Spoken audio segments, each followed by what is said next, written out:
उसकी वजह यह है कि लोग ज्वाइन इन करते रहेंगे। ऑल राइट, सो आज अनीमिया है, बेसिकली अनीमिया एंड प्रेगनेंसी, साथ साथ हम गायनी में भी अनीमिया को कवर कर लेंगे। बहुत ही इम्पोर्टेंट टॉपिक है, पता नहीं लोग घबराते हैं इस टॉपिक से, लेकिन इट इज समथिंग जो कि हमें बहुत क्लैरिटी से आना चाहिए, बिकॉज एवरी अदर पेशेंट जिससे हमारा इनकाउंटर होना है वो अनीमिक होगी। और अलग से अनीमिया भी आ सकता है, anaemia with any other condition भी आ सकता है। आज हमारी जो वॉलंटियर हैं वो कौन है? मैडम मोमिना। मोमिना, गुड, चलो गुड। सो मोमिना, आपके पास है कोई केस या हम स्टार्ट करें? नहीं मैडम, आप दे दें। मैडम एक रिक्वेस्ट करना चाह रही थी मैं कि मैं अपनी प्रेजेंटेशन 10 मिनट्स में खत्म करने की कोशिश करूंगी, तो जबरदस्त, एक और कलीग भी है, उन्होंने रिक्वेस्ट की हुई है, तो अगर हम 2 केसेस अगर आज कर लें, एक मैं कर लेती हूँ, एक वो कर लेंगी। परफेक्ट। चलो स्टार्ट करते हैं। So patient is 25 years of age, she is primary gravida and presents at 28 weeks of gestation, sure of dates. She has shortness of breath and her hemoglobin on investigations is 7 grams per deciliter. How will you manage her further? इसको हम अगर role player वाला कर लें, what do you से मोमिना, या ठीक है मैडम, स्ट्रक्चर्ड करना चाहते हो? जिस तरह आप कहती हैं। आई थिंक रोल प्लेयर का कर लेते हैं। एक रोल प्लेयर अगर वॉलंटरली बन जाए तो वी कैन प्रोसीड। मैडम मैं बन जाती हूँ वॉलंटियर, गुड, वो रोल प्लेयर। चलो निदा हमारी रोल प्लेयर है, मोमिना आप स्टार्ट करो। जी ठीक है टोटल मैडम। हमारे पास 10 अस्सलाम मिनट्स होंगे, उसमें हमने पूरा खत्म करना है। ओके चलो मैडम, इंशाल्लाह।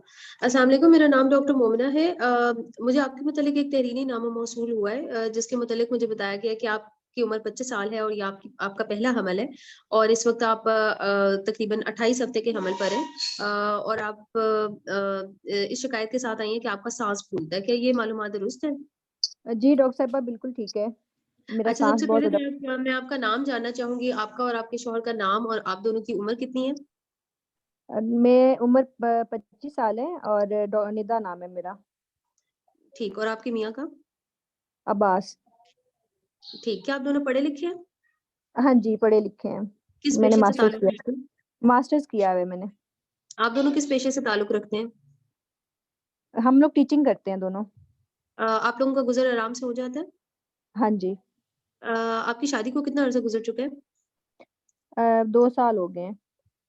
क्या ये हमल आप लोगों ने खुद किया है या फिर अभी प्लान नहीं था? नहीं, प्लान था, बिल्कुल था। क्या इसके लिए कोई दवाइयाँ इस्तेमाल की हैं या खुद ब खुद हो गया? नहीं, नेचुरली हो गया खुद ही। क्या आपकी शादी खानदान में है? नहीं, खानदान से बाहर हुई हुई है। आप दोनों के खानदान में किसी को खून लगने की बीमारी तो नहीं है, या खून जमने का मसला तो नहीं है? नहीं। ठीक, क्या आप मुझे माहवारी की तारीख बता सकती हैं? मेरी माहवारी की तारीख है 1 जनवरी। 1 जनवरी। ठीक है। अच्छा, सबसे पहले तो मुझे ये बताइए कि आपको सांस फूलने की शिकायत कितने अरसे से है? मेरे से तकरीबन हफ्ता हो गया है, सांस फूल रहा है मेरा। एकदम से फूलना शुरू हो गया है, या हमल के शुरू से ये शिकायत रह रही है? नहीं, पहले तो बिल्कुल थकावट सी महसूस होती थी, लेकिन अब जो है ना, ज्यादा मतलब काम भी करती हूँ ना, तो उस पे भी मतलब फूलता है मेरा ठीक है। सांस। क्या आप घर के कामकाज बआसानी कर लेती हैं, या सीढ़ियाँ वगैरह आराम से चढ़ लेती हैं, या आप खुद चल के वॉशरूम तक जा सकती हैं? जी, काम तो मैं कर लेती हूँ, बस थोड़ी सा थकावट रहती है। ठीक है। आपको लेटे हुए सांस तो नहीं फूलता, या आपको रात को सोते हुए 2 या 3 तकिए रखने पड़ते हो? नहीं, ऐसा कोई मसला नहीं बनता। क्या आप ताकत की दवाइयाँ इस्तेमाल कर रही हैं? जी, ताकत वाली दवाइयाँ डॉक्टर साहबा मैं बस कभी कभार खा लेती हूँ, कोई ऐसी बाकायदगी से नहीं खा रही। पानी के साथ लेती हैं या फिर चाय या दूध के साथ? मैं पानी के साथ लेती हूँ। ठीक। क्या आपको कोई इसके अलावा कोई और मसला, जैसे कच्चे चावल खाने की आदत हो या मट्टी खाने की आदत हो? नहीं, नहीं, ऐसा कोई अ, मसला नहीं है। डायरिया या कब्ज तो नहीं रहती? नहीं। प्लीज अपने माइक म्यूट कर दें। डायरिया या कब्ज तो नहीं रहती? नहीं, ऐसा ऐसी कोई ठंडे बात नहीं। पसीने आते हो, दिल की धड़कन तेज महसूस होती हो, छाती में दर्द रहता हो? नहीं, गर्मी मुझे लगती है बहुत ज्यादा, तो बाकी तो पसीने वगैरह नहीं आते। ठीक, बवासीर का मसला तो नहीं है? नहीं।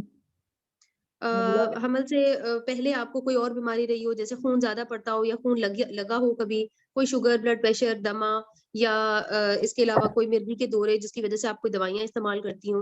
नहीं, ऐसा कोई मसला नहीं है। डॉक्टर ठीक साहब अभी तो मेरा अ, सांस बहुत ज्यादा फूल रहा है, इसका कुछ करें।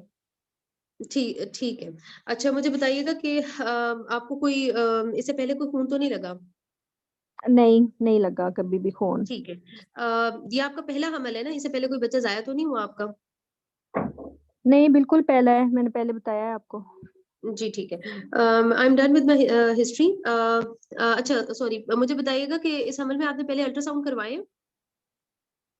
हाँ जी, डॉक्टर साहब करवाया था मैंने अल्ट्रासाउंड। पहले 3 महीने में और 5वें महीने पे जो बनावट का अल्ट्रासाउंड होता है, दोनों हुए हैं? हाँ जी। क्या उसमें आपको कोई मसला बताया गया था या बताया गया था कि बच्चा अपनी मुद्दत के मुताबिक ठीक है और बनावट के लिहाज से ठीक है? नहीं, कोई मसला नहीं बताया गया, सब ठीक बताया। ठीक है। आपको बच्चे की हरकत महसूस होती है? हाँ जी, होती है। ठीक। Madam I am done with my history. In examination I would like to know the BMI of patient. ठीक है, आप बोलते जाओ क्या क्या करोगे examination. BMI of patient Nida.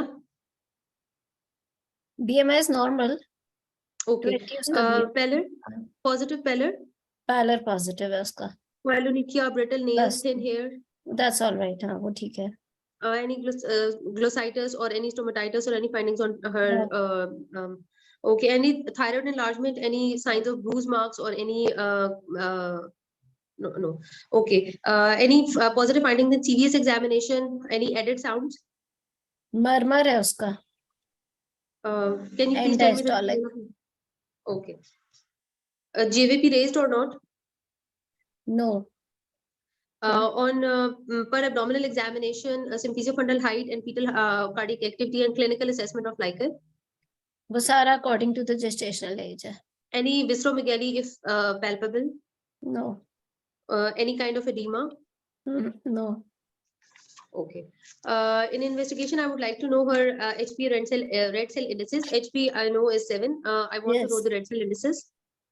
क्या क्या रेड सेल इंडिसेस चाहिए? MCV, MCH, MCHC. एंड सारा लो है। Okay. RBC red cell morphology done. Peripheral film done. हाँ, hypochromic microcytic Serum ferritin levels available. Not available, Stool for ova or occult blood available. Not available. Okay. I would like to know any particular finding on her ultrasound for fetal well-being, fetal क्या क्या biometry, चाहिए? Likert assessment, placental localization. ठीक है, और आप सारा बोलो, what would you like to see in the ultrasound? Okay, madam. Madam, I would like to know if the biometry of the baby is according to the gestation. I would like to know the amount of Likert, the placental localization. ठीक है, बस ops के scan में इतना ही। ठीक है, चलो आगे। और क्या investigations? Madam, iron kinetics if available along with serum ferritin, serum वो तो iron अगली and bar. TIBC if available. क्या टेस्ट बोले आपने? Madam, serum iron and TIBC, total iron अच्छा bile अच्छा test. अच्छा, TIBC, ठीक है, चलो that is not available. Okay, madam, I'm done with my investigation. ठीक है, वेरी गुड। अभी तक टोटल हमारे 5 मिनट हुए हैं, दिस इज सो गुड। ये इतनी अच्छी टाइम मैनेजमेंट है ना, क्योंकि अभी तक you went very well. I think ये पास होने वाला वाइवा चल रहा है, और शायद बहुत एक्स्ट्रा ऑर्डिनरी भी से मजीद कर सकते हैं, बट है भी, मतलब ठीक है, क्योंकि इसमें time management, staying very much focus, जैसे लास्ट क्लास में मैंने आपको कहा था कि टारगेटेड बात करोगे ही तो बात बनेगी, वरना वो जो है उस तरह से बात बनेगी नहीं। So I think it went very well. Your history taking was good, वो more less you covered everything. कई दफा होता है जब आप हिस्ट्री के पॉइंट्स अदरवाइज एक्सप्लेन कर रहे हो तो वो बड़े अच्छे तरीके से हो जाते हैं cover. So I think it was okay. किसी ने कुछ ऐड करना है इन्वेस्टिगेशंस में खास तौर पे? एक्सक्यूज मी मैडम, एनोरेजिया की हिस्ट्री भी तो लेंगे ना पेशेंट से? जी मैंने ली हिस्ट्री है। के बाद मैं आपको बताती हूँ, क्योंकि देखो शी वाज वेरी क्विक। मैं इसलिए कह रही हूँ पास होने वाला था, क्योंकि टाइम में हो गया। अभी 5 मिनट बहुत है, बहुत जबरदस्त डिस्कशन हो सकती है, उसमें आप बहुत कुछ एक्स्ट्रा ऑर्डिनरी कर सकते हो। लेकिन चलो, एक average anaemia, history was like एक एवरेज जो एनीमिया की होनी चाहिए, बट जनरल फिजिकल में she covered very good points. History के अंदर हाँ, थोड़ा सा आपको और इलेबोरेट करना था, ताकि कार्डियक और एनीमिया को हम और ज्यादा, बिकॉज शॉर्टनेस ऑफ ब्रेथ बड़ा सिग्निफिकेंट एक सिम्टम है, तो उसमें अभी और हमें बात करनी थी। वो मैं आपको बताती हूँ हिस्ट्री में और क्या क्या चीजें ऐड हो सकती थी। Then ma'am Neha primary classification gravida. की ना मैंने? हम्म नेहा क्लासिफिकेशन वो करेंगे? वो इन्होंने साथ में कोशिश की थी करने की, इन्होंने एम्फसाइज किया था। मुझे लगा कि कोई उसी क्लासिफिकेशन को ये थोड़ा सा करना चाह रही है, जैसे कि आम घर के काम। She tried to mention it, but आप सही कह रहे हो, इसको थोड़ा और, क्योंकि primary gravida with 7 HB and shortness of breath, ये 3 चीजें ऐसी हैं कि ये हिस्ट्री में इसके पीछे पड़ जाने की जरूरत है। इसी तरह एग्जामिनेशन में भी, एग्जामिनेशन में जो पॉइंट्स उन्होंने बोले उससे मुझे पता लगा कि ये उसके पीछे लगी हुई है कि she having shortness of breath. क्योंकि अगर आप इसमें कार्डियक एलिमेंट को रूल आउट नहीं सही तरह कर सकते, या फिर आप कंप्लीटली एग्जामिनेशन में कि ये एनीमिया ही है, तो आप उसको शायद उतने कॉन्फिडेंटली ट्रीट भी नहीं कर सकते। And if you are not able to treat her now, तो at the time of delivery आप बहुत ही बड़े, इवन मोर्टेलिटी वाले एंड पर पहुंच सकते हो। तो आपने इस चीज को ठीक तरह से डील करना बहुत जरूरी था इस टाइम पे। पर ठीक है, इसलिए मैंने कहा कि बहुत एक्स्ट्रा ऑर्डिनरी हिस्ट्री को हम बना सकते हैं, लेकिन because of the time management और ये थिंग्स वर गुड, इतनी बुरी नहीं थी। मैं चाहती हूँ 5 मिनट का अगला वाइवा करके फिर मैं इसमें मजीद इम्प्रूवमेंट की आपको बातें कर दूंगी, ठीक है? So Momina, how are you going एंडास्टोलिक आपने जी? फर्स्ट एंडास्टोलिक जी मैडम आपने मरमर दिए। हाँ एंडास्टोलिक मरमर दिया था। हाँ तो हाँ, एंडास्टोलिक मरमर जब दिया था तो फिर आगे हम इसमें एको भी मांगेंगे पेशेंट? एटलीस्ट ECG मांग लो, जी मैडम इफ नथिंग एल्स, मेरे को, हाँ क्योंकि ठीक है ना? तो वो क्योंकि कुछ चीजों को आप इग्नोर नहीं कर सकते, क्योंकि एग्जाम में जो सबसे बड़ा वजह इसमें एनीमिया में बनती है कंफ्यूजन की या फेल होने की, वो यही वजह बनती है कि बात इससे आगे नहीं निकलती कि क्या ये कार्डियक पेशेंट है या ये एनीमिक पेशेंट है, तो या क्या ये ऐसा पेशेंट है जिसमें एनीमिया की वजह से वो कार्डियक बन गई है। और यही तो सबसे इम्पोर्टेंट बात होती है मरीज में, कि आप मिस नहीं कर सकते इफ शी इज कार्डियक। तो इस वजह से चलो पहले मोमिना का कंप्लीट कर लेते हैं केस, उसके बाद इसी को इम्प्रूव कर देंगे, ताकि अगला वाला जो कैंडिडेट होगा वो इसको इम्प्लीमेंट भी कर लेगा। तो yes, okay Momina, so how are you going to manage her? Madam first of all I will हमारी जो है ना रोल प्लेयर मौजूद होनी चाहिए जी। जी निदा मैडम मैं फिर उर्दू में ही उनकी काउंसलिंग करूँ? ठीक है। अच्छा निदा, इस तरह है कि आपकी तमाम मुआयने के बाद और तमाम रिपोर्ट्स की उसकी रिपोर्ट्स के आने के बाद जिस नतीजे पर हम पहुंचे हैं, हम और हमारी टीम, जिसमें हमारे लेबोरेटरी वाले जो डॉक्टर साहब होते हैं वो शामिल हैं, हमारे दिल वाले डॉक्टर शामिल हैं, इसके अलावा हमारी जो ब्लड बैंक की टीम है वो शामिल है। हमने ये नतीजा ये निकाला है कि इसके फौलाद की कमी की वजह से आपको ये खून की कमी वाक़ई हुई है, लेकिन क्योंकि आपको इसकी वजह से सांस की तकलीफ है और आपको घर के आम कामकाज करने के अंदर भी मसला हो रहा है, तो जाहिर सी बात है सबसे पहले हमारा लाया अमल ये होगा कि आपकी खून की कमी को पूरा किया जाए, ताकि आपकी ये तकलीफ दूर की जा सके। आपको ये भी बताती चलूं कि इसका असर आपके और आपके बच्चे के ऊपर भी पड़ सकता है, जिसमें इन्फेक्शन शामिल होती हैं, बच्चे की जल्द पैदाइश का खदशा हो सकता है, बच्चे की ग्रोथ अफेक्ट हो सकती है, या फिर दौरान डिलीवरी खून ज्यादा पड़ सकता है। और इन तमाम चीजों को से आपको बचाने के लिए जरूरी है कि आपको खून की एक बोतल अभी लगाई जाए, और उसके लिए भी हम पहले तमाम एहतियाती तदाबीर लेकर आपका ब्लड मैच करके बाकायदा तौर पर फिर आपको जो है अपनी तसल्ली करके फिर उसके बाद आपको खून लगाया जाएगा। और हमारी उम्मीद के मुताबिक 24 घंटे के अंदर अंदर कम से कम 1 ग्राम तो खून बढ़ना चाहिए। तो हम ये फैसला करेंगे कि आपको 1 या 2 बोतलों की जरूरत पड़ेगी, और उसके बाद हम ये देखेंगे कि मजीद आपको काले टीके लगाने की जरूरत है, या फिर गोलियां के इस्तेमाल से आपको पूरे मुद्दत तक पहुंचाया जा सकता है। अभी फिलहाल आपको 2 खून की बोतलें लगाई जाएंगी, और इंशाल्लाह 2 दिन के बाद फिर आपको आपकी खून की रिपोर्ट रिपीट करवाएंगे, और उसके मुताबिक हम देखेंगे कि आपको काले टीकों की जरूरत है या कितने काले टीके लगाए जा सकते हैं। इसके मतलब अगर आप मुझसे कोई सवाल पूछना चाहती हैं तो प्लीज पूछ लीजिए। जी डॉक्टर साहिबा, तो मतलब अभी अभी आप मेरे साथ क्या करेंगी? अभी मुझे क्या करना होगा, अभी मुझे बता दें। अभी तो फिलहाल आपको हम दाखिल करेंगे और आपके मजीद कुछ टेस्ट जो है वो करवाए जाएंगे और उसके बाद हम देखेंगे कि आपका खून का सैंपल लेके ब्लड बैंक भिजवाया जाएगा और मैच करके फिर खून की 2 बोतलों का इंतजाम किया जाएगा और उसके मुताबिक आपको एक आज और एक 24 घंटे के बाद आपको खून की 1 बोतल लगाई जाएगी और फिर खून का टेस्ट आपका रिपीट करवा के हम देखेंगे कि इन 48 घंटों के अंदर खून की कितनी मिकदार बढ़ चुकी है। हमें उम्मीद है कि खून की बोतल लगने के बाद आपकी सांस की तकलीफ बेहतर हो जाएगी और उसके बाद हम देखेंगे कि जितनी कमी रह गई है, क्योंकि इस वक्त हमारा जो गोल है वो ये है कि आपकी जो खून का नंबर है, मतलब एचपी जिसको हम कहते हैं, वो कम से कम 10.5 से ज्यादा होना चाहिए, 11 तक होना चाहिए। तो इस टारगेट तक पहुंचने के लिए 2 खून की बोतलें अभी लगाई जाएंगी और उसके बाद आपको काले टीकों की डोज के मुताबिक काले टीके लगाए जाएंगे।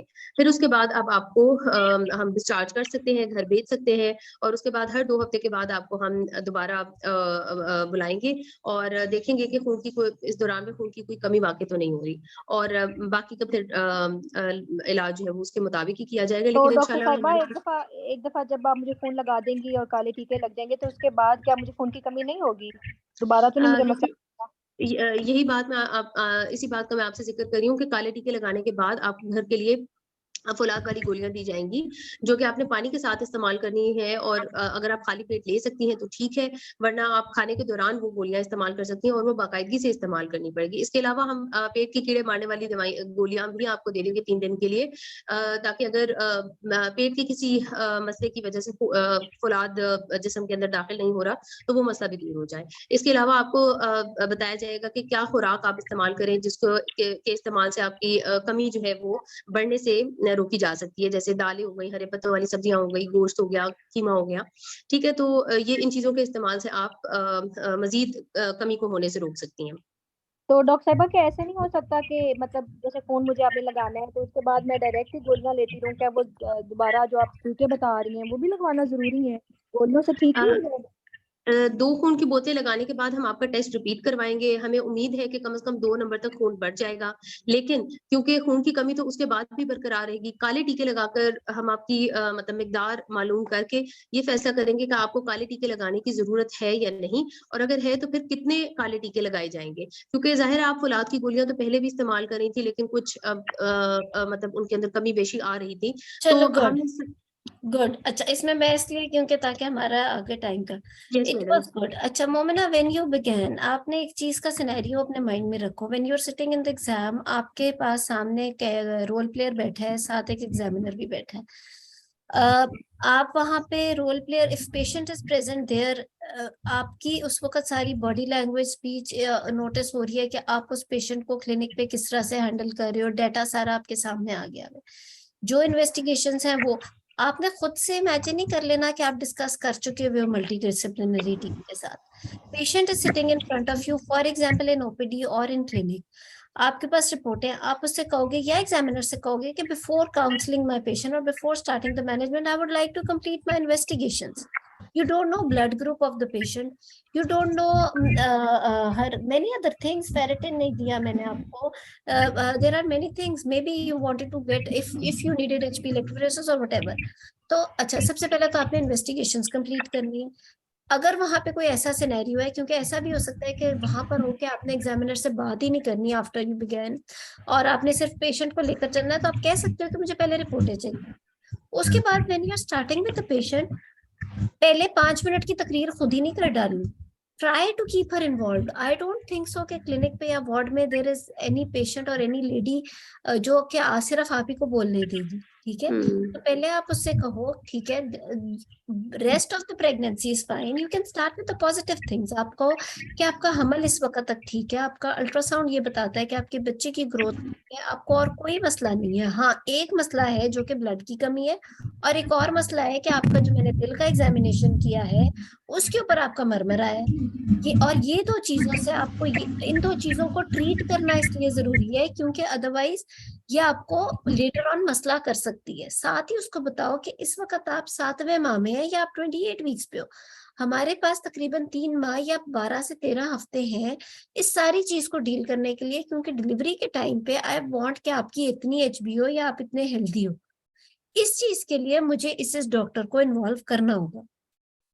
फिर रुको बीच में, फिर उसे पूछो कि अब तक आपने कोई सवाल करना है, या अब तक आपका कोई कमेंट, या अब तक इससे आगे आप कुछ पहले से जानती हैं कि क्या होगा, या वो सारा। फिर वो कहेगी अच्छा, फिर देन यू विल से कि for example the cardiac point has been ruled out, maybe that diastolic murmur was a wrong finding, या ECG comes out to be normal, या cardiologist has evaluated her as completely and cardiologist says कि नहीं कोई मसला, आपने anemia treat करना है। फिर आप उसे कहोगे देखो, किसी पेशेंट को आपने अस्पताल में देखा होगा कि जब ब्लड लगा होता है उसके ऊपर पेशेंट ने कपड़ा डाल, मतलब they don't even want to see के उनके अटेंडेंट उनके पेशेंट को ब्लड लगा हुआ है, और वो ब्लड देखना भी अजीब सा उन्हें लग रहा होता है। सो ब्लड ट्रांसफ्यूजन की खबर आप इतने कैजुअल तरीके से दे दो, और वो भी कह दो कि 2 बोतलें तो हम पहले अरेंज करेंगे, उसके बाद काले रंग की बोतलें, मतलब this is not the right way to say all this. आप उसे कहोगे कि आपको शॉर्टनेस ऑफ ब्रेथ है, जो कि मैंने रूल आउट कर लिया, दिल के मसले की वजह से नहीं है, लेकिन ये इतनी ज्यादा है कि आप आम घर के काम काज नहीं कर सक रही है, तो कम से कम 1 बोतल तो आपको लगेगी। और सिर्फ ऐसे नहीं कह देना कि 1 बोतल लगेगी, ये बोतल लगना कोई आम बात नहीं है, ये हर मरीज को नहीं लगती। अस्पताल में सुबह के टाइम पे इन अ बिग हॉस्पिटल लगनी चाहिए, आप इस अस्पताल से लगवाएं या घर के पास, लेकिन एक अच्छे बड़े अस्पताल में जहाँ पे इमरजेंसी सर्विसेज भी मौजूद हो, ये बोतल आपको लगेगी। इसलिए नहीं कि आपके बेबी को चाहिए, इसलिए क्योंकि ये आपको चाहिए, बिकॉज आप घर के आम काम काज भी नहीं कर सक रही। इसका मतलब ये है कि आपका हार्ट अफेक्ट होना शुरू हो गया, जिसकी वजह से आम आपका एक्टिविटी अफेक्ट हो रही है, राइट। तो ये उस बोतल के तो पीछे पड़ जाओ। व्हेन यू आर सेइंग कि ब्लड ट्रांसफ्यूजन लगेगी, forget about rest of the pregnancy. उस पेशेंट को सिर्फ उस ब्लड का बताओ, कहीं वो जाके घर पे ना लगवा ले, कहीं वो जाके किसी आम डॉक्टर से ना लगवा ले, she may even die because of that blood transfusion. So आप उसे एम्फसाइज करोगे कि either come to your hospital which is a big hospital, और go to another bigger hospital जहां पे इमरजेंसी सर्विसेज हो, तो वहां पर आपने after cross matching fresh blood arrange करके लगा लेना। And then your knowledge should be this much कि if that shortness of breath is because of that anemia only, यानी अगर 7 HB की वजह से ही उसको shortness of breath है, तो 1 ब्लड के बाद the symptoms should improve. 90% of women don't have any shortness of breath or any symptom because of anemia after even single blood transfusion. एक अगर उसकी 5 HB भी है और वो शॉर्टनेस ऑफ ब्रेथ के साथ आई है, आप उसे 1 ब्लड लगाओ, अगले दिन जाके उसे मिलो, पेशेंट उठ के बैठी होती है, उसे होश आ गया होता है। So at times only 1 blood transfusion is needed. तो 2 बॉटल्स एक साथ ब्लीड करा के अरेंज कराने की इसमें जरूरत नहीं है, specially she has no other problem, no other complication in the pregnancy. Diastolic murmur को तो मैंने वैसे ही नेगेट कर दिया ना, वो तो मैंने आपको कंफ्यूज करने के लिए बोल दिया, वो तो फिर एक हमारी नई डिस्कशन हार्ट पे चल पड़ेगी, इसलिए मैंने कह दिया कि वो है ही नहीं मसला। तो इन्वेस्टिगेशंस आपने मांगी नहीं थी before you go ahead with the counselling, लेकिन मैंने खुद ही आपको कह दिया कि उसका ferritin having iron deficiency anaemia. तो सॉरी मैं म्यूट करी आप सबको। सो इस वजह से आपने उसको, so you began with the counselling in a way कि यू कंप्लीटेड योर इन्वेस्टिगेशंस, आपने पेशेंट को एक्सप्लेन किया कि अब आप करने क्या लगे हो, बाकी सब कुछ तो ठीक है, it's only anaemia and it's a symptomatic anaemia, that is why she needs blood transfusion. But blood transfusion आपकी बॉडी लैंग्वेज और आपकी स्पीच से ही पेशेंट को अंदाजा हो जाए कि ये ब्लड ट्रांसफ्यूजन कोई एक आम बात नहीं है, ताकि वो इसको कैजुअली ना ले, वरना आम क्लिनिक वाले भी लगा देते होते हैं ब्लड, पेशेंट चला जाए। या I know very good educated patient also जिसने घर पे ही ब्लड लगा लिया, यू नो। सो जो फार्मेसी के लोग हैं वो बीच में जाके ब्लड घर पे भी लगा देते हैं। So this patient herself should know कि ये चीज नहीं होनी चाहिए, उसको इम्पोर्टेंस है, उसको इस चीज का पूरी तरह पता होना चाहिए कि उसने कहाँ पे जाके ब्लड लगवाना है और किस तरीके से। और ब्लड धड़ाधड़ नहीं लगता, 1 ब्लड के बाद उसकी सिम्टम्स ठीक हो जाते हैं। फॉर एग्जाम्पल इफ एग्जामिनर से इसके सिम्टम ठीक नहीं हुए, या अगर रोल प्लेयर हमारा कहता है कि मेरे सिम्टम ठीक नहीं हुए, तो या ठीक नहीं हो तो मैं क्या करूं, देन रीअसेस करूंगी फिर। reassess, okay fine, reassess, but you can give at least 1 more unit and then फिर कार्डियक इवैल्यूएशन दोबारा से डिटेल कराएंगे कि ऐसा क्या है कि उसके हो नहीं रहे। And there should be no confusion, very much clarity. आपकी बात में कंफ्यूजन आ गई थी, एक तो ब्लड में, दूसरी कंफ्यूजन आ गई थी कि you said initially कि I want your HP to जबरदस्त 11 all the times. 11 के लिए अगर फिर उस लिहाज से तो अगर आप 7 से 11 करने लेके जाओगे तो 4 ब्लड लगा दोगे क्या? तो इस तरह नहीं, आप कहोगे कि 7 से मैं 8 भी करके then I have adequate time. 11 चलो मुझे डिलीवरी के टाइम तक भी चाहिए हो, लेकिन मेरे पास अभी 12 हफ्ते हैं, तो मैं I will see. And why you giving her IV iron, I don't know why. तो ये सारी आपकी मैनेजमेंट बिल्कुल गड़बड़ होगी। इस चीज की मैनेजमेंट आप इस तरीके से अगर स्टार्ट करो कि आप विद द काउंसलिंग आप उसको कहो कि सारी चीजें रूल आउट हो गई and it is only iron deficiency anaemia, और मेरे पास अभी 12 हफ्ते मौजूद है आपके इस आयरन डेफिशिएंसी एनीमिया को ट्रीट करने के लिए। उसके लिए बिकॉज ऑफ सिम्टम्स मैं आपको एक ब्लड लगवा रही हूँ इन सब सेटिंग्स पे रह के, ठीक है। ब्लड के बाद आपके सिम्टम ठीक हो जाएंगे, क्योंकि 90% खवातीन के सिम्टम्स एक ब्लड ट्रांसफ्यूजन के बाद भी ठीक हो जाते हैं।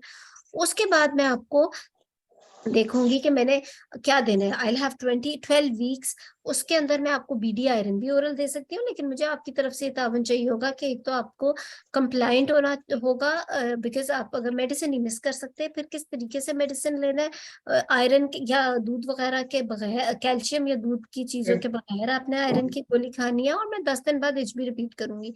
अगर आपका HB बढ़ रहा है तो वेल एंड गुड, अगर नहीं बढ़ रहा तो फिर मैं देखूंगी, इसका मतलब है ओरल आयरन की एब्जॉर्प्शन नहीं हो रही, जिसकी वजह से फिर मैं वो करूंगी। सबा ने हाथ खड़ा किया है। Ma'am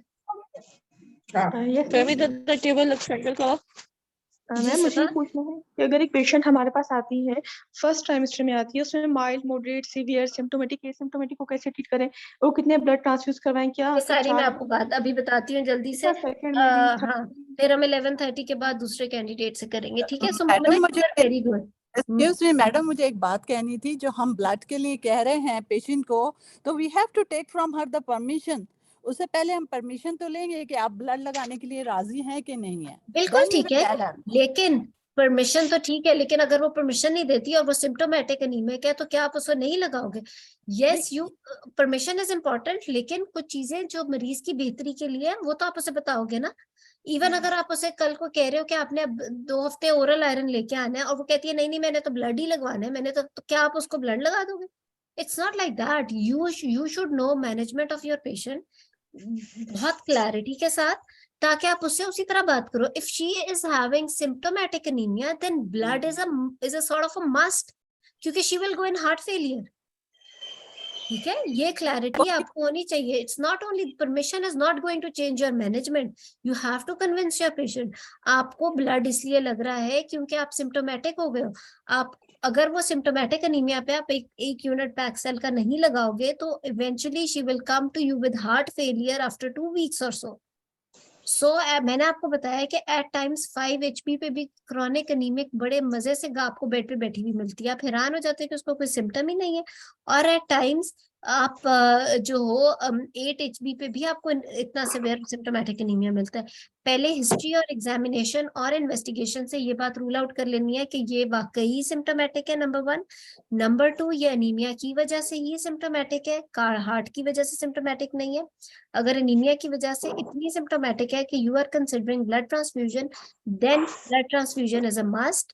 you have to convince her, except कि वो जो कोई एक ज्यूइश क्लास होती है जो कि हमारे कंट्री में आपको नहीं मिलते, वो ज्यूज जिनके blood transfusion sort of religion में नहीं किया जाता, उनका भी कोई और हल है।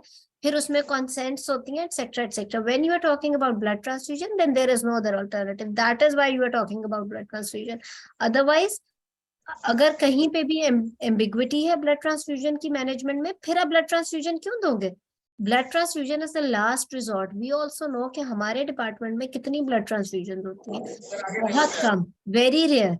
मतलब एक वक्त दिन में आई डोंट थिंक कि किसी, और वो भी WHO criteria for blood transfusion आप देखो, 2-3 क्राइटेरिया प्रेगनेंसी में है और विदाउट प्रेगनेंसी क्या है, तो उसके अंदर ही हमने रहना है। क्योंकि we see patients, we know mothers coming very healthy to the department। हम लोगों ने जब ट्रेनिंग की होती है 4 साल की ट्रेनिंग और later on post training experience, हम सब इस वाकये से गुजरते हैं। अल्लाह ना करे गुजरे, अगर कोई नहीं गुजरा अब तक, कि हम देखते हैं कि एक हेल्दी मदर आती है डिपार्टमेंट में, अल्लाह ना करे, वी हैव सीन के हेल्दी मदर की डेड बॉडी जाते हुए भी हमने देखी हुई है, right? So take blood transfusion very seriously, very seriously, धड़ाधड़ ब्लड नहीं लगाने, और ये ब्लड ही की वजह होती है कि पेशेंट कैन इवन डाई।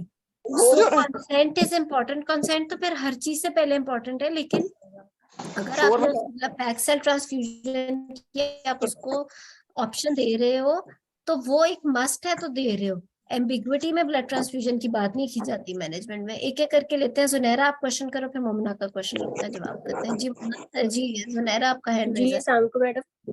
अस्सलाम वालेकुम। जी मैडम, मैंने एक पेशेंट खुद देखी थी, उसमें मुझे थोड़ा सा ब्लड ट्रांसफ्यूजन का प्लीज आप बता देंगे। वो पेशेंट प्राइमरी जी। थी 34 वीक्स पे विद 5.2 HB, वो और उसकी मैं ये हिस्ट्री पे सारे मैंने उसको क्राइटेरिया बहुत आपके साथ जल्दी जल्दी करती हूँ कि किसमें आपने क्या करना है। 3 क्वेश्चंस ले लेते हैं, या आप सबके क्वेश्चंस के आंसर्स हो जाएंगे। जी मोमिना का क्वेश्चन, फिर आयशा का क्वेश्चन, फिर सिर्फ मैं, गिव मी 10 मिनट्स, आप लोगों के डिफरेंट सिनेरियोज में कवर कर दूंगी। रिकॉर्डिंग भी हो रही है तो आप रिपीट पे भी देख सकोगे, और फिर हम सेकंड कैंडिडेट का केस ले लेंगे। जी एक एक करके। मोमिना आप भी कर लो जल्दी से क्वेश्चन। मैडम मेरा क्वेश्चन नहीं है, मैं सिर्फ अपने जो डेफिशिएंट पॉइंट्स है वो एक दफा Good. बोलना चाह रही थी कि मेरी हिस्ट्री में मेरी कार्डियक हिस्ट्री जो है वो डेफिशिएंट थी, और मेरी तो मैं आपको एग्जामिनेशन बताने लगी थी, इससे आपको कवर हो जाएगा। बोलो जी। मैडम एग्जामिनेशन में मुझे पॉइंट नहीं समझ आ रहा, अगर मैंने कोई मिस किया है तो वो प्लीज मुझे बता दें। और your investigation examination was very good. Madam investigation में मैंने कार्डियक सारे केस इन्वेस्टिगेशन में आपका एग्जामिनेशन ही अच्छा एक्स्ट्राऑर्डिनरी था। जी thank you madam. Madam investigations में मैंने कार्डियक इन्वेस्टिगेशंस नहीं ली, और मैंने एचपी इलेक्ट्रोफोरेसिस मिस किया है, and I didn't ask about blood group and RH status, and among management my counselling was very very deficient. तो वो मैंने नहीं, वो आपको आपकी पॉइंट मैनेजमेंट ठीक ही नहीं थी। वो मैं आपको बताती हूँ, आप ठीक हो जाओगे। साइमा का, और साइमा का लास्ट क्वेश्चन लेते हैं, फिर मुझे एक दफा करने देना, फिर आप सबके क्वेश्चंस करूंगी। जी साइमा। अस्सलाम वालेकुम मैम। वालेकुम। मैं कि अगर पेशेंट है मल्टी ग्रेविटा, प्रीवियस 2 सिजेरियन सेक्शन है और 32 वीक्स पे ओरल आयरन ले रही है रेगुलरली, बिल्कुल मतलब सही 2 वीक्स, और डिस्ट्रिक्ट भी थी उस वजह से, लेकिन आफ्टर 2 वीक्स जो हम दोबारा सीरम फेरेटिन करवाते हैं और वो डिक्रीज आती है, तो फिर क्या रीजन होगा? क्या उसकी एब्जॉर्ब सही नहीं हो रही या क्या मसला है? देखो, अगर पेशेंट ओरल आयरन लेके भी एनीमिक होके आ रही है तो आपने मैनेजमेंट करनी है उस पॉइंट से जहां तक वो ले चुकी है treatment. If she is anaemic despite taking oral iron, तो बात तो सीरम फेरेटिन टेस्ट से कराने से पहले ही क्लियर हो गई है कि उसकी आयरन अब्सॉर्ब नहीं हो रही, राइट? तो फिर इसका मतलब ये है कि आप उसको या तो पारेंट्रल आयरन दोगे, या यू नीड टू कंसिडर कि क्यों नहीं आयरन अब्सॉर्ब हो रही। Maybe she has worm infestation, maybe she is bleeding from somewhere. So वो चीजें फिर आपको रूल आउट करनी है, और वो सारा कुछ रूल आउट, या may be she is not compliant. तो उसके बाद ये जाहिर बात है। देखो, ऑलवेज रिमेम्बर, गायनी में भी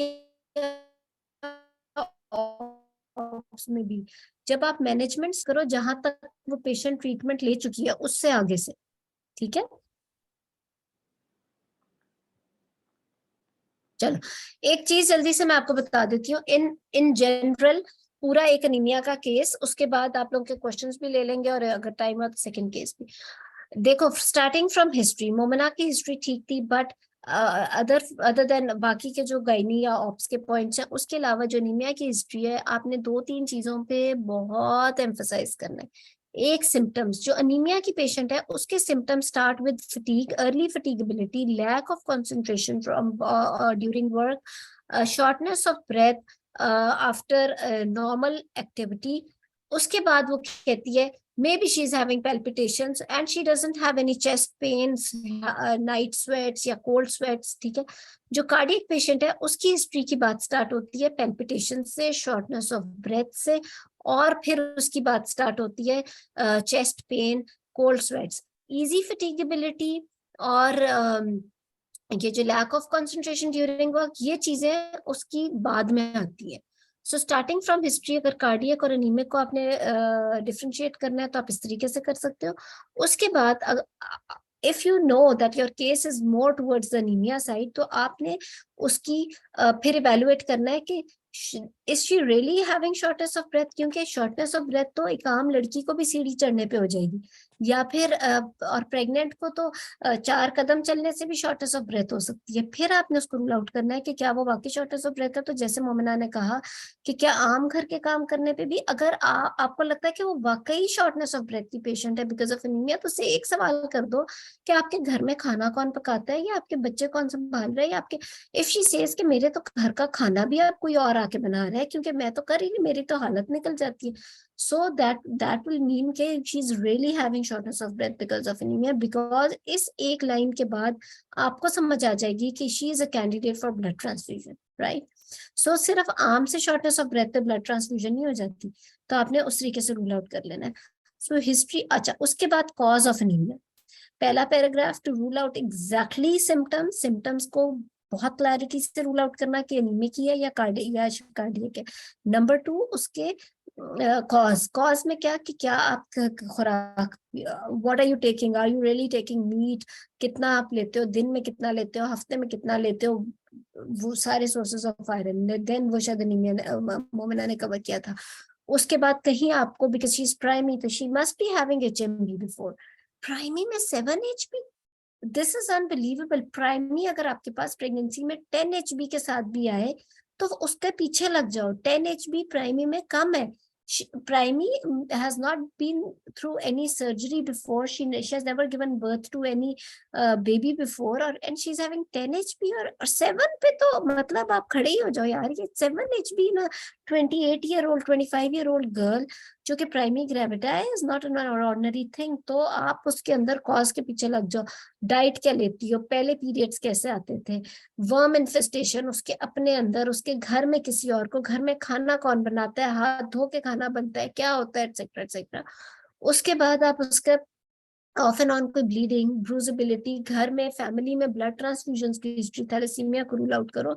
मतलब आप उसके फिर ओरल आयरन क्यों नहीं ले रही, शी इज एट 28 वीक्स, वैसे क्यों उठ के आ गई, मतलब ठीक है बाकी सब तो ठीक चल रही है pregnancy, but why is she not having oral iron? क्या वो सिम्टोमेटिक है, क्या वो शी कैन नॉट अफोर्ड, या मतलब या उसने किसी को आज तक चेक ही नहीं कराया है, एक्सेट्रा एक्सेट्रा। तो ये सारी चीजें बहुत क्लैरिटी से, क्योंकि अब ये सारी चीजें आपकी मैनेजमेंट पे डिपेंड करेगी।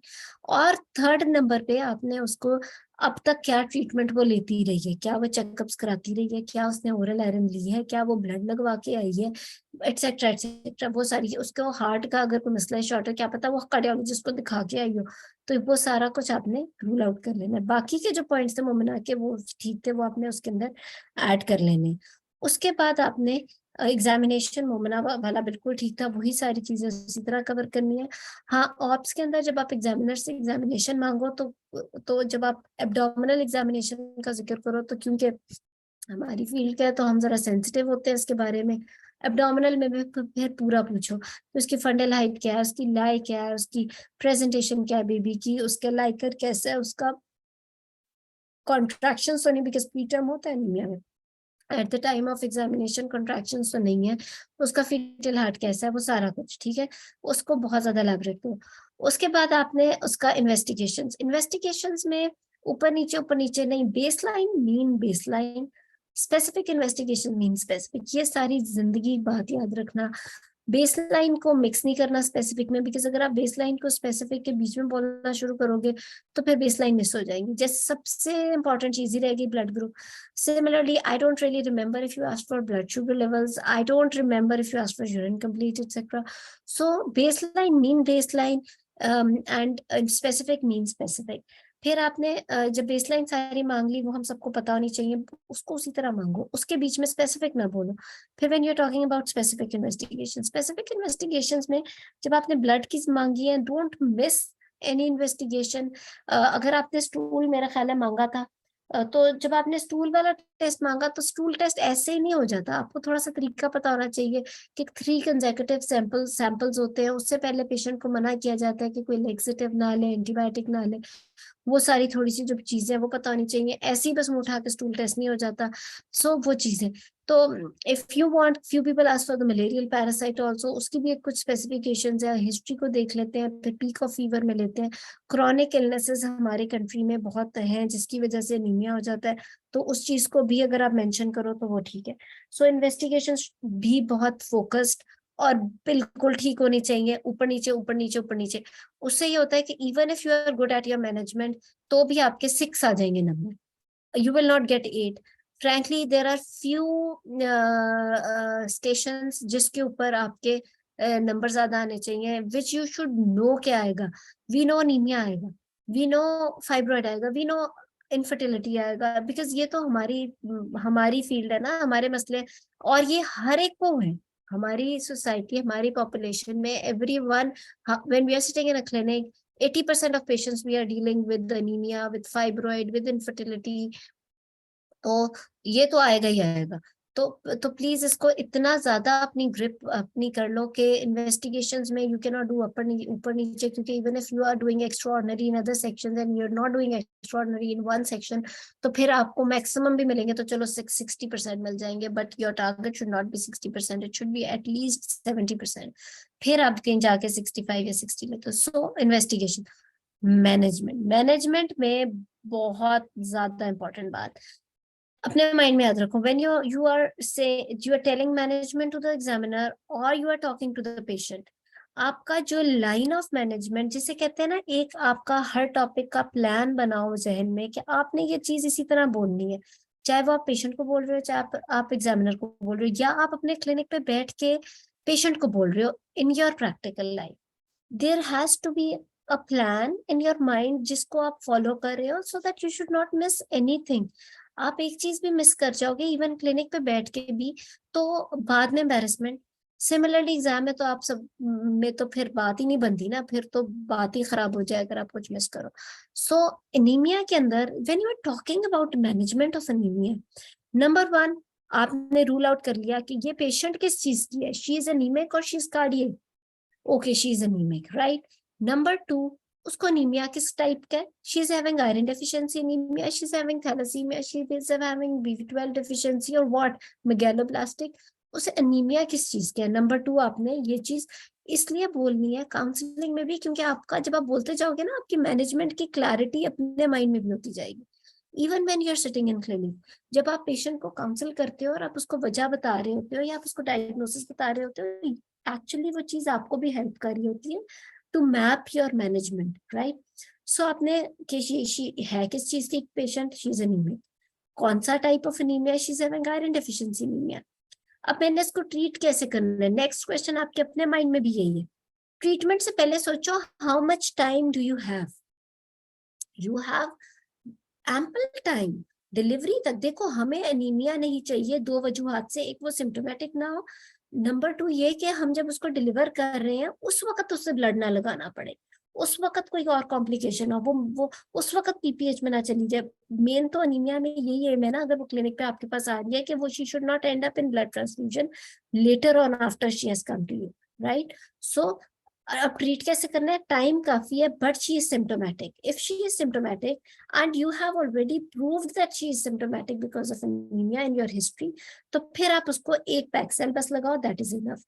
उसके बाद क्या करना है, 7 से 8 HB हो गई है, यू हैव 13 वीक्स, आपके पास ऑप्शन है, बिकॉज आप हिस्ट्री में रूल आउट कर चुके हो कि she is not having any worm infestation, और उसकी because she was not compliant, she is not taking any oral iron, तो एंड इस वजह से हमें अभी तक ये नहीं पता कि ओरल आयरन की एब्जॉर्प्शन कैसे होगी, and you have 12 weeks, more than 12 weeks till her delivery, तो काफी टाइम है। Why don't you start with BD iron, oral iron, provided that she is compliant, right.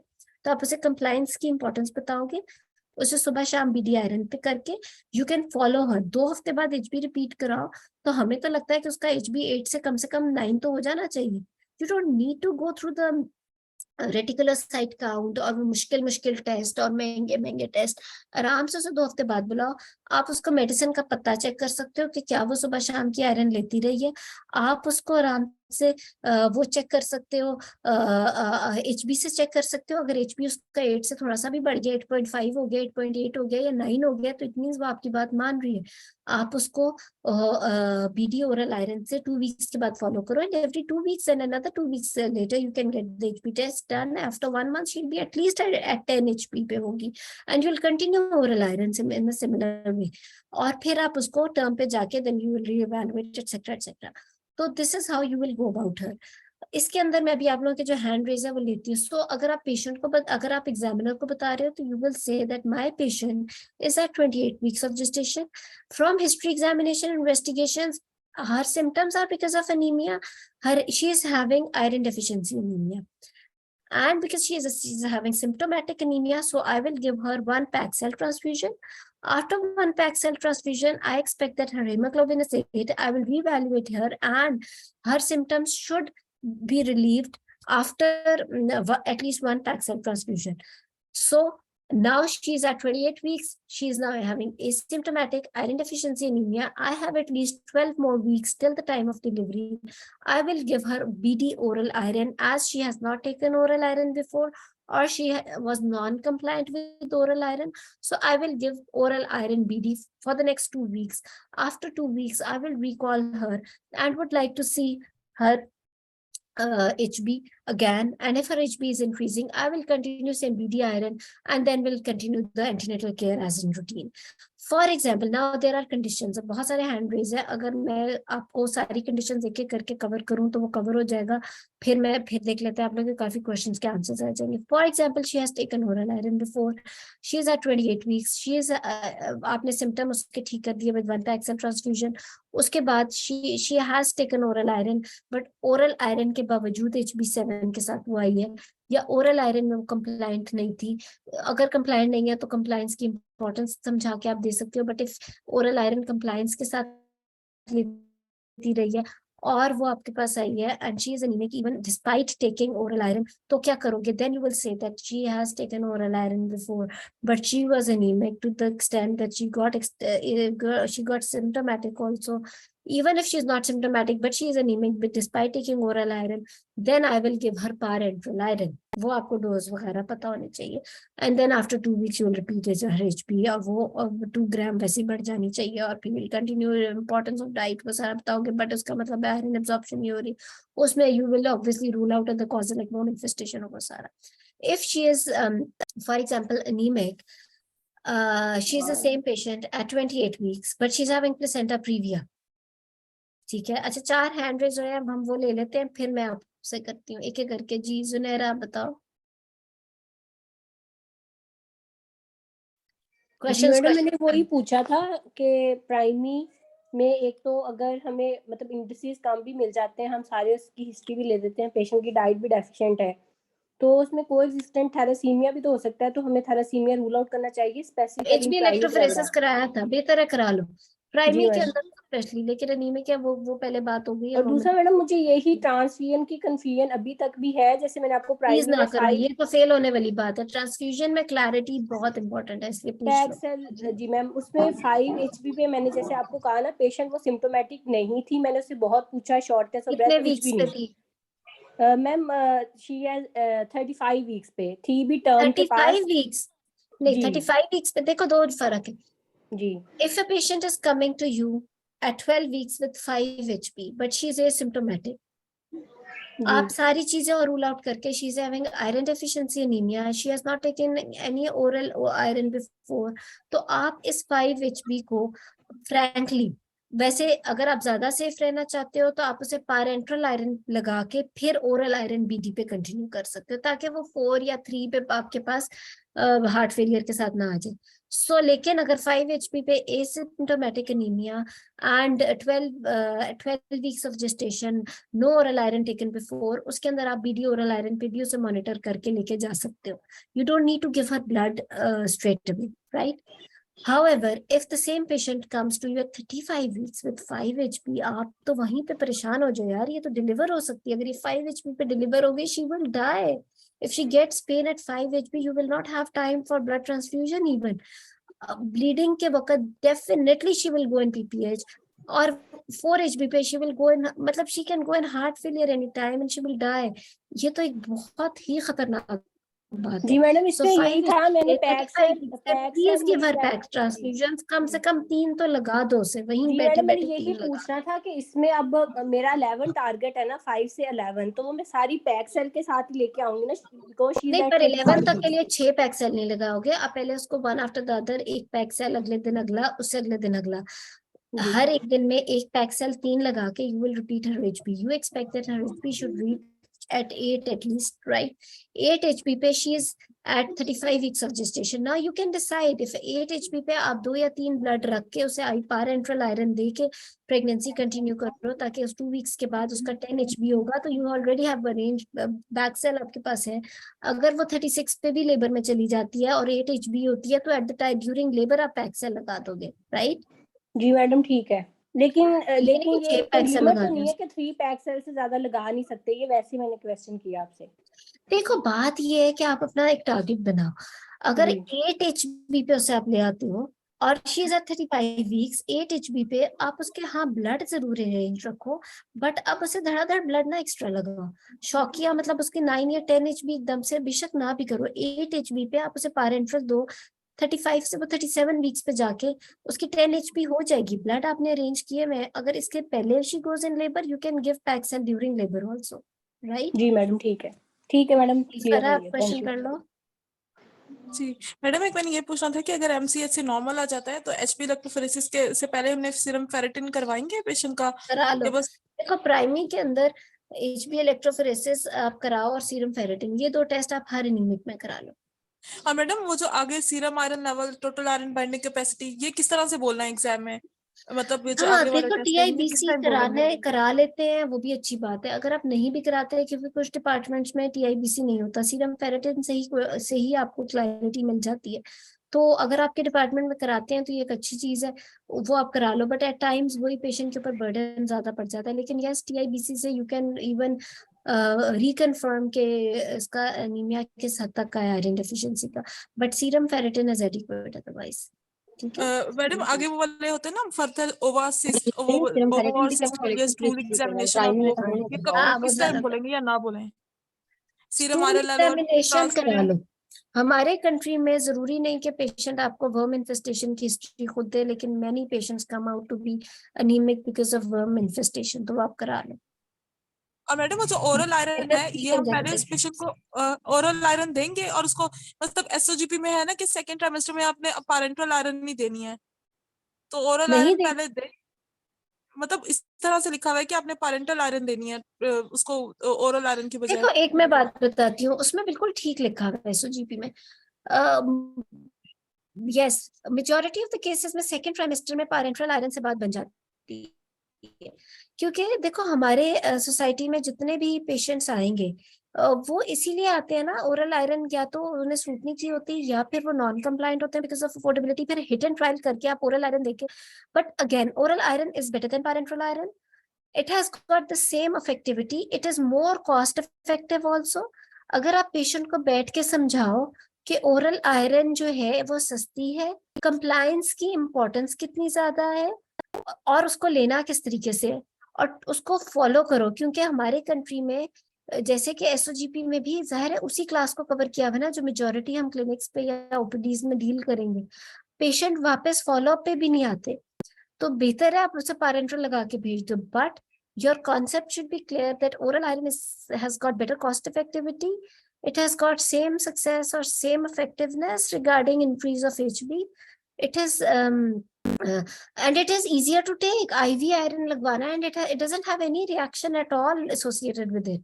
तो ये सारी चीजें आप समझा के with compliance with monitoring second trimester में, if she's asymptomatic iron deficiency anemia and you have adequate time till the time of delivery and she's having no other risk factor in the pregnancy like placenta previa or accreta, तो oral iron से आप 2 weeks के बाद monitor करके उसे लेके जा सकते हो। Okay, thank you madam. ठीक है जी। रिया, जल्दी से क्वेश्चन आप कर लो, एक एक सबसे सवाल ले लेते हैं जी। अस्सलाम वालेकुम वालेकुम जी बेटा। मैम। मैम जो स्कैन की डिटेल्स मांग दी थी आपसे, तो आपने उनको टोका था कि ऑब्स्टेट्रिक स्कैन इस तरह से मांगोगी, तो मैम आप इसको थोड़ा एलैबोरेट कर देंगे कि उसका order ऑब्स्टेट्रिकल कैसे स्कैन जैसे मैंने आपसे कहा कि एब्डोमिनल एग्जामिनेशन का जब भी जिक्र करो सिर्फ ऐसे नहीं बोल देना कि fundal height, lie, size of baby या लाइक आपने फिर कंप्लीट बोलना है जैसे मैंने आपको बताया था। Similarly when you talking about obstetrical ultrasound पूरा कंप्लीट बोलो कि number of fetuses, lie, presentation, biometry, gestational age mentioned on the ultrasound, estimated baby weight, amount of Leica, AFI या single deep आपने फिर कंप्लीट बोलना, ठीक है? Thank you. चलिए जी नसरीन। यस मैम, मेरा तो एक क्वेश्चन तो वही था कि before starting IV iron in a primary we will go for the electrophoresis, ऐसे ही है ना? बिल्कुल। और दूसरे में कि अगर हम एक पैक्सल लगाते हैं तो एचपी इंक्रीज होने के साथ साथ उसमें हमें आयरन हमारे कितना इंक्रीज होगा? You don't need to repeat serum ferritin after blood transfusion, after IV oral iron. You don't need to keep on repeating serum ferritin. Just check the HB. Okay, thank you ma'am. जी रशीदा आप question कर लो। जिन जिन के question होते जाते हैं वो hands down करते जाएं। अस्सलाम वालेकुम मैडम। मैं बस ये अस्सलाम पूछ रही थी कि ये जो आपने रूटीन इन्वेस्टिगेशन का कहा था उसमें full blood count, urine analysis, यूएनडी, LFT, this are the one? Sorry कौन सी कह रहे हो? मैं रूटीन इन्वेस्टिगेशन का पूछ रही थी कि कौन सी करानी होती है। देखो बेसलाइन सारी कराओगे ना, blood group, CBC for HB, platelet, TLC and इसके अंदर फिर बाकी की जो होती हैं वायरल मार्कर्स वो अलग अलग बोलोगे, एचबी वो hepatitis B surface antigen, anti HCV, anti HIV, उसके बाद blood sugar levels, urine complete for microscopy और वो सारा कुछ, ठीक है? Okay, thank you. वेलकम जी सबा। मैम मुझे ये पूछना है कि आपने बताया कि फर्स्ट ट्राइमेस्टर में आप अगर HB 4 to 7 आ जाता है आप ओरल दे रहे हैं या तो फिर पैरेंटल दे रहे हैं, सेकंड ट्राइमेस्टर में अगर पेशेंट आती है तभी यही सेम फार्मूला है। एक मेरी बात याद रखना सबा, whenever you are deciding management or treatment of anemia in a patient, either मैं बार बार कहती हूँ कि आपकी एग्जाम की तो चलो, जो एग्जाम आपकी जिंदगी का इस वक्त लगता है बहुत बड़ी चीज है लेकिन वो एक बहुत छोटा पार्ट है। ये पूरी एक ग्रूमिंग है because you are going to face 100 type of patients and attendants and sitting alone in the clinic. आपका कॉन्सेप्ट फॉर्मूला के हिसाब से नहीं चल सकता पेशेंट के लिए कि क्योंकि ये फर्स्ट ट्राइमेस्टर में मैंने ये करना है, क्योंकि ये थर्ड ट्राइमेस्टर में, because every patient, every lady is coming to you with a different problem, with a different 100 stories and 100 different scenarios attached to her. जिसे कहते हैं ना, आप जो है अगर 50,000 डिलीवरी करके भी जब डिलीवरी रूम से निकलोगे ना तो आप एक नई चीज लर्न करके निकलते हो। आप खुद भी देखते हो कि हर चीज दूसरे से ऐसे मुख्तलिफ अल्लाह ने कर दी। So similarly when you are sitting in a clinic, आप ये नहीं अप्लाई कर सकते because she is in second trimester I am going to give her parenteral. It's not like that. That patient is associated with 100 different stories with her. Maybe she's having worm infestation. Maybe she's having placenta previa. Maybe she's not affording for having oral iron. Maybe she is the person who is never going to come back to your clinic because her family is not going to allow. Okay, she should go to a doctor like you. Maybe she's so. आपने तो उस patient को सोचना है। आपने यही सारे factors जो मैंने बोले, she is having what type of anaemia she is having, what अभी तक क्या मैनेजमेंट वो लेती रही, how much time do you have, और maybe the patient is having till the time of delivery, ठीक है, उसका टाइम कितना बाकी है, कितने हफ्ते उसके पास है मैनेज होने के लिए, और उसकी इस वक्त क्या मतलब कंडीशन है, can she afford to have oral iron, is she going to be that compliant कि वो आपके पास वापस आए, एटसेट्रा एटसेट्रा। सो वो सारी चीजें कंसिडर करके फॉर्मुलेट ना कर लो। मैडम एक और बात, अगर आपने पेशेंट है उसका एनीमिया करेक्ट कर लिया, मतलब गेंसोनी फार्मूला से उसके आयरन सब कर दिए फुलफिल, जितना भी आयरन आया, उसके बाद उसको ओरल आयरन की आप प्रोफाइलेक्टिक डोज कितना अर्सा देंगे? थेराप्यूटिक देंगे या प्रोफाइलेक्टिक देंगे? ओरल आयरन तो मैं उसकी डिलीवरी के 3 महीने बाद तक दूंगी। और थेराप्यूटिक देंगे या प्रोफाइलेक्टिक देंगे? It depends on her HB. Initially till her HB, till उसका एनीमिया ट्रीट हो जाए तब तक तो थेराप्यूटिक डोज है, उसके बाद आप उसे ओडी आयरन दो। थेराप्यूटिक इसलिए बीडी में कर देते हैं बिकॉज डबल आयरन दे रहे हैं क्योंकि उसके रिसेप्टर्स बढ़ जाते हैं, ये एक नेचर का मैकेनिज्म है।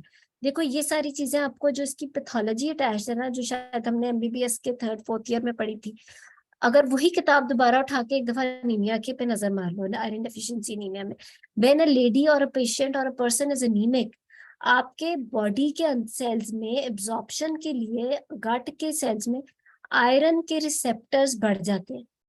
जब when you have more number of receptors available on a cell membrane of a cell so that more iron can get absorbed, तो आप उसे बीडी आयरन दोगे। अगर एक पेशेंट जो जिसकी फॉर एग्जांपल एक पेशेंट है उसकी 14 HB और आप उसको बीडी आयरन दे रहे हो, तो आप उसको बेशक ज्यादा भी आयरन दे रहे हो तो वो एब्जॉर्ब नहीं होगी, बिकॉज नेचर का एक मैकेनिज्म है कि सेल मेम्ब्रेन के रिसेप्टर्स ही कम हो जाते हैं जब आप अनीमिक नहीं हो।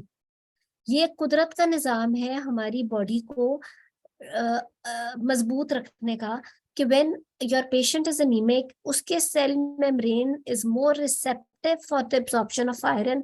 वो नेचर हमें कहती है कि ज्यादा आयरन लो ताकि ज्यादा एब्जॉर्ब हो। So we do that is why therapeutic dose is BD. हम उसकी सुबह शाम की आयरन कर देते हैं क्योंकि उसके रिसेप्टर्स का नंबर बढ़ गया है आयरन एब्जॉर्प्शन के लिए।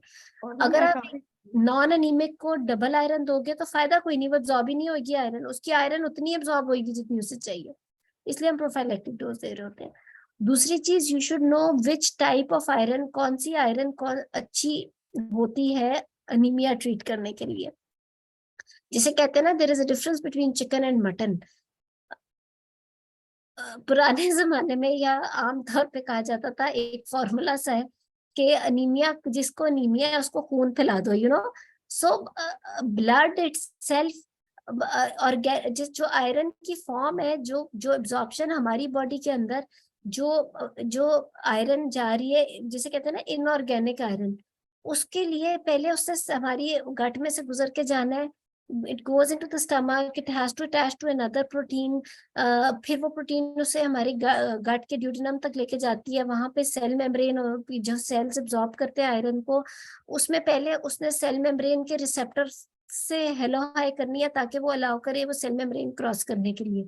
फिर साइटोप्लाज्म में एक और रिसेप्टर होता है उसे रिसीव करने के लिए, फिर वो रिसेप्टर उसे अलाउ करता है opposite side of cell membrane cross करने के लिए ताकि वो ब्लड में एंटर हो जाए। वहां पे एक और रिसेप्टर से उसे हेलोई करनी पड़ती है, फिर वो ब्लड में जाता है। ये गट के सेल में निगोसिएशन हो रही है आयरन की। इंस्टेड अगर आप आयरन ले रहे हो मटन के फॉर्म वाली, यानी कि वो आयरन जो कि उस that is the iron which has tendency to pass through easily, उसको वो सेल मेम्ब्रेन वाले रिसेप्टर को नहीं हेलोई करनी पड़ती, वो डायरेक्ट सेल मेम्ब्रेन क्रॉस करता है। रिसेप्टर जो opposite side of cell membrane है वहां पे एक उसके नंबर ऑफ रिसेप्टर्स क्रॉस करने के कम हो जाते हैं। इसीलिए कहते हैं when you are telling a diet to a patient, आपको पता होनी चाहिए कि कौन सी आयरन बहुत अच्छी तरीके से जाएगी। बीट रूट की आयरन अच्छी है, मटन की आयरन अच्छी है, आप उसे कहते हैं खजूर लो। सो देयर आर आप आयरन की भी सोर्सेस का पता होना चाहिए कि कौन सी टाइप ऑफ आयरन उसको अच्छी रहेगी, so that she should be treated quickly. और उसको इसी तरह मैंने कहा है कि ये सब देखो, ये जो कुछ नेचर, ये आप इफ यू रिमेम्बर हमारी जो पैथोलॉजी की बुक होती थी एमबीबीएस में, उसमें ये सारी बातें, and when we were doing MBBS, उसमें ये सारी चीजों पे कितना एम्फोसाइज होता था कि what is exactly the therapeutic dose of iron, why is it more than the prophylactic dose, because receptors are there to receive iron. जब पेशेंट पहले ही नियमित नहीं है तो उसके लिए कोई एक आधा रिसेप्टर ही बचता है और वही उसके लिए काफी होता है। तो ये सारा थोड़ा सा कॉन्सेप्ट कर लो, ठीक है। और मैम अगर एक पेशेंट को आप पैरेंटेरल आयरन देते हैं उससे कितने दिन पहले आप ओरल आयरन स्टॉप करते हैं, इसी तरह ब्लड से कितने दिन पहले ओरल स्टॉप करेंगे? There is no hard and fast rule that I have seen in any case। आप अगर ना भी स्टॉप करो, एक आधी गोली वो लेती भी रहे तो फिर इतना गुनाह नहीं होता। अगर आप उसे पैरेंटरल आयरन दे रहे हो, ये कोई इतना हार्ड एंड फास्ट नहीं है, कर दो तो वो शायद एब्जॉर्प्शन और उन सब चीजों में जरा उसका बेहतर हो जाता है। और मैडम देने के बाद भी उसको स्टार्ट कर सकते हैं नेक्स्ट डे से हम ओरल आयरन, पैरेंटेरल और ब्लड के बाद? उसको देने के बाद से भी कर सकते हैं। सॉरी, एक फोन आ रहा है, मैं भी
जी सॉरी। ठीक है चलो गुड जी, राहीला का क्वेश्चन ले लेते हैं। सॉरी, आवाज आ रही है आपको? हेलो हेलो जी सॉरी। मैम, मेरा ये क्वेश्चन था कि जैसे आपने बताया कि जैसे प्राइमरी पेशेंट है ना, तो उसमें आपने कहा है कि हम इलेक्ट्रोफोरेसिस करवा सकते हैं। तो मैंने ये पूछना था कि अगर उसका एमसीएच नॉर्मल मतलब सारी उसकी इंडिसेस जो है वो ठीक आ रहे हैं, फिर भी हम करवा लें उसका क्या चीज? इलेक्ट्रोफोरेसिस। मैम HB हाँ इलेक्ट्रोफोरेसिस करा ले, करवा लें, करा ले। अगर सारी इंडिसेस ठीक भी आए मिक्स्ड तब भी पिक्चर भी करवाएं। हो सकती है, बिल्कुल। ओके मैम, सही। और जी मैम एक डॉक्टर। था कि जो वर्म इन्फेस्टेशन का आपने कहा, अगर हमारे पास हम टेस्ट करवाते हैं हर एक एनीमिक पेशेंट का, हमने वर्म करा इन्फेस्टेशन लो। का टेस्ट कर, और मैम अगर वो नेगेटिव आता है तो भी हमें डिवर्म करना है पेशेंट को? ठीक है, नहीं फिर ना करो, लेकिन और मैम अगर प्रोवाइडर के टेस्ट ठीक तरह की है जैसे मैंने कहा है, मतलब उससे पहले हमने इंस्ट्रक्शन देनी है कि वो एंटीबायोटिक्स और प्रिपरेशन वो होती है, लैक्सेटिव बिल्कुल। ना लेना, और अर्ली जी मॉर्निंग सैंपल्स लें। और अगर हाँ, मैम पॉजिटिव आता है तो फिर हम कौन सा इनको देंगे? वही तो उसके अंदर ये भी देखा जाता है कि कौन सा वाला वर्म है। मोस्टली जितना मुझे याद आ रहा है हमारे कंट्री में टेप वर्म होता है, और उसके अंदर फिर हम वर्मॉक्सी देते हैं। ठीक मैम। मैम और ये वाला एक क्वेश्चन और मैंने करना था। हम एक सिनेरियो आया था 14 वीक पे आया था थैलेसीमिया ट्रेट का ना, जुलाई वाले एग्जाम में।